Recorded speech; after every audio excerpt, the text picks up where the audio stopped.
جو Pashtun culture day ہے اس کی جو تاریخ ہے یقیناً یہ صدیوں سے پشتون افغان جو قوم ہے اس کے کلچر کشتی ہے، اس میں بہت سارے ہم لوگوں نے یہ جو پگڑیاں پہنی ہیں، لیکن یہ تو ہونی چاہیے، یہ پشتونوں کا دستور ہے، یہ ہر وقت ہونا چاہیے، لیکن کبھی کبھی پھر بھی یاد رکھنا چاہیے کیونکہ ہماری نئی نسل جو ہے نا وہ اس کو بھول رہے ہیں۔ ہر قوم کا جو ہے نا اپنا ایک دن ہوتا ہے جو ثقافتی دن ہوتا ہے، اسی طرح پٹھانوں کا بھی ثقافتی دن سپٹمبر کے مہینے میں جب یہ جو گرمی کا موسم ختم ہوتا ہے اور خزاں یا سردی کا موسم آنے والا ہوتا ہے، یہ ایک معتدل موسم رہا ہے یہاں پہ پشتون افغان وطن میں سینکڑوں سالوں سے پشتون جو ہے اپنے قبائلی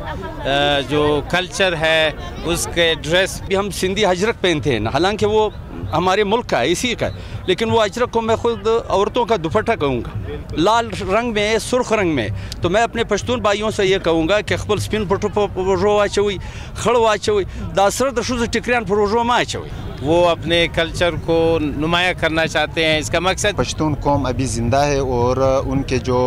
حوصلے ہیں ابھی تک بلند ہے۔ وہ اپنے ہمسایوں کے ساتھ بہتر کرتے ہیں، وہ مہمانوں کے ساتھ مہمان نوازی میں پشتون جو ہے آپ سب کو پتہ ہے کہ وہ ساری دنیا میں مشہور ہے۔ ہمارے جو روایات ہے وہ ان ریٹن جو ہے وہ کانسٹیٹیوشن ہے، اور اس میں